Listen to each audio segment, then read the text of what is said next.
जी का, इन दोनों स्वामी जी का मैं वैसे भी ऋणी हूं। इन्होंने बहुत बल दिया, इन्होंने हमें बहुत शक्ति दी, और जो समन्वय की दृष्टि इन दोनों स्वामी जी की है, आज हम सभी को उसकी आवश्यकता है। मैं देवी मंदिर का महंत हूं, लेकिन सत्यार्थ प्रकाश को मानता हूं, मैं वेदों को मानता हूं। कभी मेरे मन में यह सवाल आ ही नहीं सकता कि कभी मैं वेद की अवज्ञा करूं या कभी सत्यार्थ प्रकाश की अवज्ञा करूं, क्योंकि मेरे धर्म ने मुझे ये सिखाया है कि जहां भी ज्ञान है हमें उसे धारण करना है। मैं केवल 5 मिनट में, क्योंकि मैं देर से आया, मैं इसलिए, मेरा असल में कार्यक्रम था स्वामी जी का, जब मुझे पत्रक मिला उससे पहले मेरे कार्यक्रम तय थे। मैं बस 5 मिनट में कर दूंगा, आप चिंता मत करिए। और जो मेरे कार्यक्रम तय होते हैं मैं कभी उन्हें कैंसिल नहीं करता, मैं कोशिश करता हूं कि मैं वहां जरूर जाऊं, लेकिन मुझे यहां आकर आत्मसंतुष्टि मिली। इसका कारण है, देखिए, आज जितने भी पंथ हैं, जितने भी गुरु हैं, केवल आर्य समाज के पास एक रास्ता है कि आप अपने देश और अपने धर्म को बचा सकते हो, और ये आपकी जिम्मेदारी है, क्योंकि आपके पास ही दयानंद हुए हैं। बाकी जितने भी पंथ हुए हैं उनमें तो कहीं निर्मल बाबा है और कहीं राधे माँ है, और उनमें तो भगवान श्री कृष्ण को भी उन्होंने अपने जैसा एक भांड बना के रख रखा है।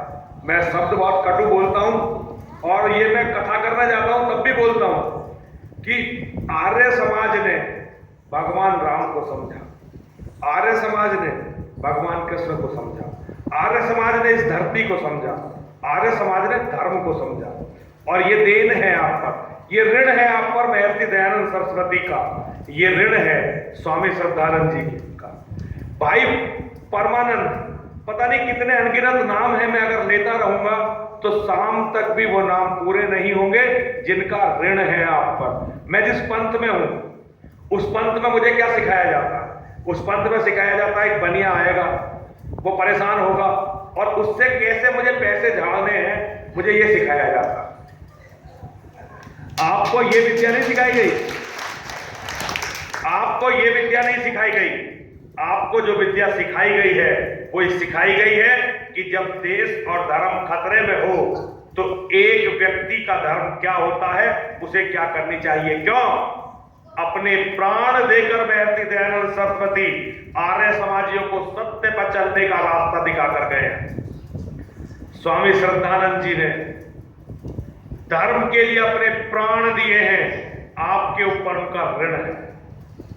जब कभी भी आप दयानंद सरस्वती जी के मंच पर हैं तो मन के अंदर एक भाव होता है कि यहां हम निर्भीक होकर सत्य बोल सकते हैं, क्योंकि सत्य को सुनने वाले लोग, मुझे कई बार मैं जब से देवी मंदिर का महंत हुआ हूं तब के बाद पहला अवसर है, मैं दोनों स्वामी जी का ऋणी हूं कि इन्होंने मुझे आर्य समाज में बुलाया, वरना जब तक मैं महंत नहीं बना था तो पूरी दुनिया में जाता था, आर्य समाज के मंच पर मुझे बहुत बुलाया जाता था, और यहां बहुत दूर दूर तक मैं प्रचार करने गया। लेकिन जब से मैं देवी मंदिर का महंत हुआ मुझे बुलाना बंद कर दिया गया। मेरे विचारों में देवी मंदिर का महंत होने के बाद भी बाल बराबर अंतर नहीं आया।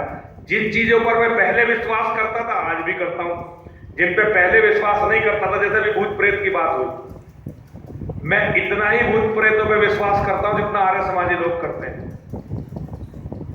मैं भी कभी पैसे बनाने की कला देवी मंदिर में, स्वामी जी, दोनों स्वामी जी जानते हैं, हम जब धर्म संसद का आयोजन करते हैं तो केवल एक लक्ष्य होता है कि कितने भी विभिन्न हम मतांतर के लोग हैं, हम बैठकर ये सोचे कि इस धरती पर वेद को मानने वाले कैसे जीवित रहेंगे और उनकी संतानें कैसे जीवित रहेंगी। मुझे कई बार दुख केवल एक चीज का होता है, हमारे जो देवी मंदिर के भक्त हैं वो रॉ मटेरियल है, वो रॉ मटेरियल है, और जब वो पक्के हो जाएंगे, भगवान को जान जाएंगे, तो वो आर्य समाजी हो जाएंगे। है पक्की बात समझ नहीं है? आपको रॉ मटेरियल कहां से मिलेगा?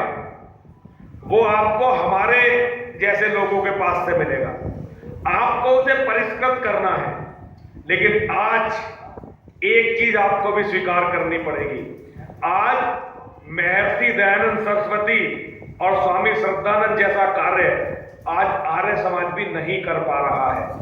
आर्य समाज जो सबसे गंभीर मंच था, आज वहां केवल चुटकुले सुनाकर लोगों का ध्यान आकर्षित करने का जब प्रयास होता है, तो मुझे लगता है कि थोड़े दिनों में ये भी उसी तरह से हो जाएंगे, थोड़े दिनों में ये भी भांड की तरह किसी को नचाने लगेंगे।